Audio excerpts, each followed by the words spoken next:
Germany के एक scientist हाशल अल घायली ने एक ऐसी लैब बनाने का दावा किया है जिसमें बच्चे मां के गर्भ में नहीं बल्कि मशीन के जरिए पैदा हो सकेंगे।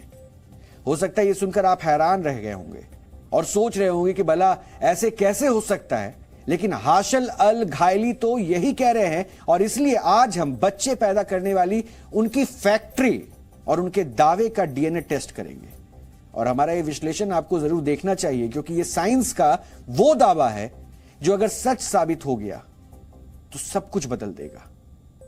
दरअसल हाशम अल घायली ने इक्टो लाइफ नाम की एक कंपनी बनाई है।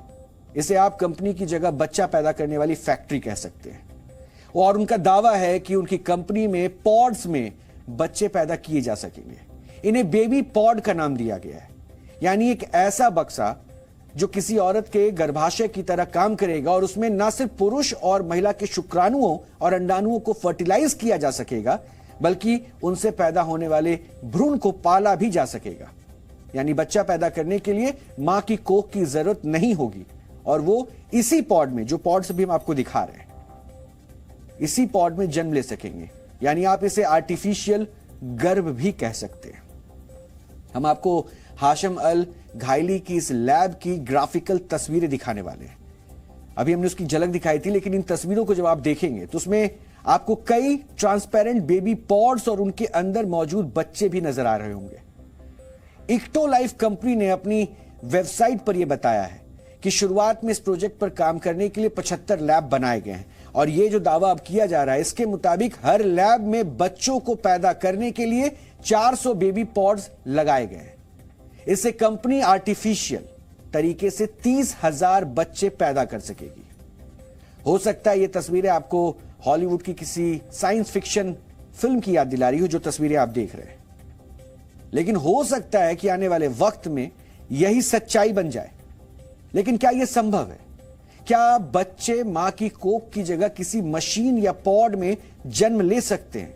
और अगर ऐसा है तो उनका खाना पीना या उनका जिंदा रहना कैसे संभव होगा?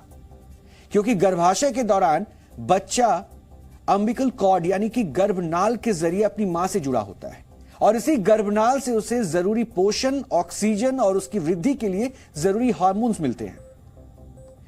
यही नहीं, वो कार्बन डाइऑक्साइड छोड़ता है, वो गर्भनाल के जरिए ही मां के खून में मिल जाती है और बाहर निकल जाती है। मां के गर्भ में भ्रूण के लिए एक निश्चित तापमान और वातावरण भी होता है। अब आपके मन में यही सवाल होगा कि आखिर इस बेबी पॉड में भ्रूण का जन्म कैसे होगा?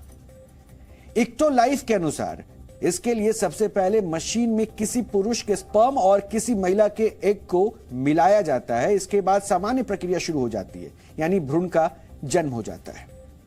बेबी पॉड में मॉडर्न सेंसर लगाए गए हैं जिसे एक ऐप से कनेक्ट किया गया है और इस ऐप से मां, बाप, बच्चे की रियल टाइम धड़कन, उसके शरीर का temperature, oxygen level, blood pressure, breathing rate, दिल, दिमाग, किडनी, लीवर और शरीर के बाकी अंगों को मॉनिटर कर सकेंगे। इक्टो लाइफ का यह भी दावा है कि उसका बेबी पॉड ठीक किसी महिला के गर्भ की तरह ही भ्रूण को पालने बढ़ने में मदद करेगा। लेकिन क्या यह संभव है? क्योंकि सवाल यह भी है कि आखिर इस बेबी पॉड में रहने वाले बच्चे को यह पोषण कैसे मिलेगा और डॉक्टरों को इस बारे में क्या अब लगता है और उनकी राय क्या है, सबसे पहले आपको यह सुनना चाहिए। प्रॉमिसिंग फ्यूचर की तरफ इशारा करते हैं। जो लोग इनफर्टाइल हैं, कंसीव नहीं कर पा रहे हैं, वो इसकी मदद से संतान प्राप्ति कर सकते हैं। ऐसे लोग जिनको कैंसर है, जिनको ऐसी प्रॉब्लम्स है जिस वजह से वो प्रेगनेंसी नहीं प्राप्त कर पा रहे हैं, ऐसी महिलाएं जो करियर फोकस्ड है और जिनको अर्ली टाइम पे बच्चे नहीं चाहिए और उनका जॉब जो है वो अफेक्टेड होता है, वो लोग भी इनकी मदद से मां बन सकती हैं। देखा जाए तो आईवीएफ का ग्लोबली एड्रेसेबल मार्केट जो है वो अराउंड 22 बिलियन का हो जाएगा करीब। लेकिन जरा ठहरिए, यह तो सिर्फ शुरुआत थी, असली कहानी तो अभी बाकी है। क्योंकि बात सिर्फ आर्टिफिशियल तरीके से बच्चा पैदा करने भर की नहीं है, बात उससे भी कहीं आगे की है और वो है मनचाहा बच्चा पैदा करने की, बच्चे को कस्टमाइज करवाने की। आर्टिफिशियल गर्भाशय यानी कि बेबी पॉड तकनीक पर काम करने वाले घायली ने दावा किया है कि आर्टिफिशियल गर्भ इतना एडवांस होगा कि इसके बारे में सामान्य व्यक्ति सोच तक नहीं सकता है और उसके जरिए माता पिता अपने हिसाब से अपने बच्चों को कस्टमाइज कर सकेंगे। अब कस्टमाइज को और सरल भाषा में आपको बताता हूं, इसे समझिए। यानी कस्टमाइजेशन का यहां पे मतलब यह है कि बच्चे भी डिजाइनर हो जाएंगे और माता पिता उनकी कद काठी, उनके रंग रूप, यहां तक कि उनकी आंख और उनके बालों का रंग पहले से ही तय कर सकेंगे। सिर्फ जिस्म ही नहीं, बच्चे के दिमाग को भी पहले से ही कस्टमाइज किया जा सकेगा और माता पिता बच्चे का आईक्यू लेवल तक तय कर सकेंगे। यानी उनका बच्चा कितना बुद्धिमान होना चाहिए, यह भी पहले से ही निर्धारित किया जा सकेगा। अब आप सोचिए कैसी दुनिया होगी वो, जहां बच्चों का भविष्य पहले से ही तय कर दिया जाएगा। माता पिता पहले ही तय कर लेंगे कि उन्हें कैसा बच्चा चाहिए। अगर उन्हें बच्चे को वैज्ञानिक या इंजीनियर, डॉक्टर बनाना होगा तो वो तेज दिमाग वाला बच्चा चुन लेंगे। अगर बच्चे को खिलाड़ी बनाना होगा तो दमखम वाले बच्चे को चुन लेंगे।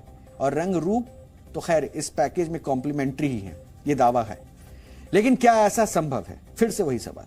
और डॉक्टर इस बारे में क्या मानते हैं, आपको एक बार फिर से सुनना चाहिए। क्या कहते हैं डॉक्टर?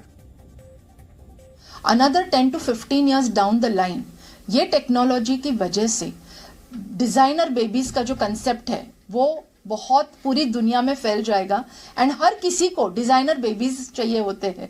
बेबी का स्किन कलर, आईज का कलर, हेयर कलर, बेबी का इंटेलिजेंस कोशेंट, आईक्यू लेवल, ये सब हम डिसाइड कर सकते हैं जीन एडिटिंग के द्वारा। तो इसके बहुत सारे ethical, legal and cultural considerations करने होते हैं।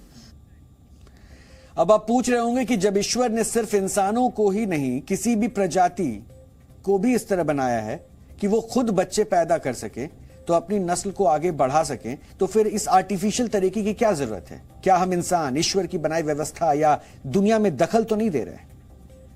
खरबपति कारोबारी एलन मस्क ने वर्ष 2021 में एक ट्वीट किया था। उन्होंने कहा था कि उन्हें इंसानियत के खत्म होने का डर है, क्योंकि वो विश्व की जनसंख्या के घटने को लेकर चिंतित हैं। और अगर दुनिया में ही पर्याप्त लोग नहीं बचेंगे तो मंगल में रहने कौन जाएगा?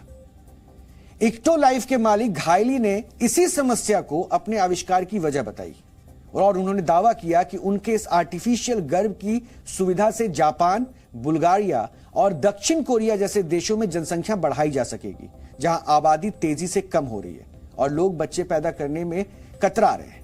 यही नहीं, आज दुनिया भर में निसंतान लोगों की संख्या में भी काफी तेजी देखने को मिल रही है। विश्व स्वास्थ्य संगठन के अनुसार पिछले 70 वर्षों में जन्म दर में करीब 50% की गिरावट आई है और दुनिया भर में 15% लोग ऐसे हैं जिन्हें इनफर्टिलिटी से जुड़ी दिक्कतें हैं। यही नहीं, जापान, स्पेन, पुर्तगाल, थाईलैंड और साउथ कोरिया जैसे 23 ऐसे देश हैं जहां जन्म दर खतरनाक स्तर तक घट चुकी है और यहां सरकारें ज्यादा बच्चा पैदा करने के लिए लोगों को प्रोत्साहित भी कर रही है। यानी अगर यह तकनीक कामयाब होती है तो निसंतान दंपतियों के लिए बेहद अहम साबित हो सकेगी। यही नहीं, इस बेबी पॉड को आर्टिफिशियल इंटेलिजेंस से भी जोड़ा जाएगा और इसमें पैदा होने वाले बच्चों की जेनेटिक इंजीनियरिंग की जा सकेगी और इससे जन्म के साथ होने वाली जेनेटिक डिसऑर्डर या बीमारियों से भी बचा जा सकेगा। वैसे इससे पहले भेड़ों और चूहों को इसी तरह आर्टिफिशियल गर्भ में पाला जा चुका है